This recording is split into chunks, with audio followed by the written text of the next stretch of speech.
नमस्कार दोस्तों, मैं नन्हे कुमार गौतम विवि ज्ञान में आपका स्वागत करता हूँ। आज मैं विवि ज्ञान में भगवान बुद्ध के द्वारा दिए गए जितनी उपदेश है जो धम्मपद में संग्रहित किया गया है, वो उस उपदेश को मैं आप लोगों के समक्ष लेकर आया हूँ, जो भगवान बुद्ध आलस के विषय में बात करते हैं। चलिए शुरू करते हैं कि भगवान बुद्ध क्या कहते हैं। भगवान बुद्ध कहते हैं कि आलस में कभी न लगें और न ही काम क्रीड़ा तथा रत विहार में ही लगें। ध्यानशील अप्रमत्त व्यक्ति निश्चय ही अतुल सुख प्राप्त करता है। भगवान बुद्ध कहते हैं कि मनुष्य को कभी आलसी नहीं बनना चाहिए, अर्थात निरंतर काम करते रहना चाहिए। अगर मनुष्य निरंतर काम करेगा तो उसका शारीरिक रूप से स्वस्थ रहेगा और उसका विकास होता रहेगा, चाहे धर्म की या धन की या अर्थ की। कई प्रकार से मनुष्य का विकास होता है। अगर मनुष्य आलसी हो जाता है तो उसका विकास रुक जाता है, तो वो हर पल दुखी ही व्यतीत करता है। फिर भगवान बुद्ध कहते हैं कि काम क्रीड़ा तथा रत विहार में ही न लगे। तो ये इनका कहना है कि अगर कोई भी व्यक्ति काम क्रीड़ा और रत विहार में लगता है तो उसका जीवन व्यर्थ हो जाता है, अर्थात वो काम के पीछे ही भागता रहता है और उसका जीवन का परम लक्ष्य दिखाई नहीं देता है और वो अंधेरे में ही घूमता रहता है।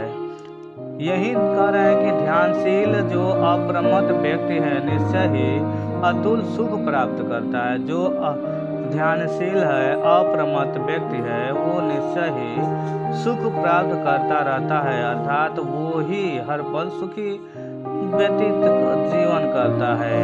जो व्यक्ति ध्यान प्रिय होता है, जो आलसी नहीं होता है, जो काम क्रीड़ा रत विहार में नहीं लगता है और ध्यानशील अपना बनाया हुआ रहता है, तो वो व्यक्ति हर पल सुख भोगता है।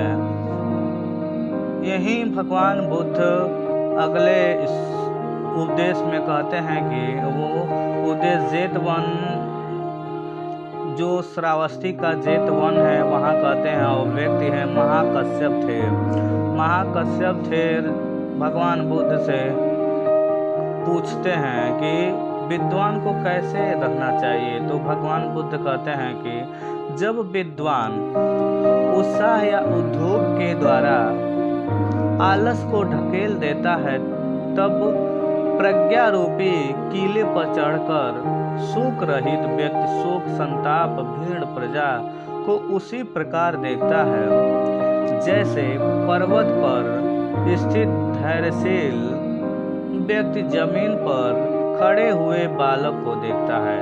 भगवान बुद्ध कहते हैं कि अगर कोई भी व्यक्ति है, वो अपने उद्योग या अपने कर्मों के द्वारा ऐसा जगह बना लेता है या ऐसी ऊंचाइयां बना लेता है जिससे वह उस जगह से लोगों को देखता है, तो उसे बहुत ही आनंद प्राप्त होता है। जिस प्रकार प्रज्ञा रूपी किले पर चढ़कर शोक रहित व्यक्ति शोक संताप भीड़ से प्रजा को देखता है, और जिस प्रकार पर्वत पर धैर्यशील व्यक्ति चढ़कर जमीन पे खड़े बालक को देखता है, वो आनंद उसे प्राप्ति होती है। तो अगर कोई भी व्यक्ति अपने प्रज्ञा रूपी या अपने कर्म रूपी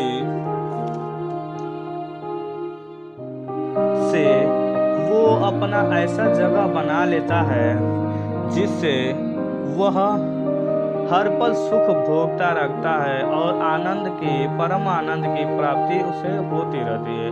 तो जय भीम, नमो बुद्धाय। दोस्तों, यह वीडियो कैसी लगी? अगर अच्छी लगी तो लाइक करें, सब्सक्राइब करें और बेल आइकन घंटी दबाना ना भूलें।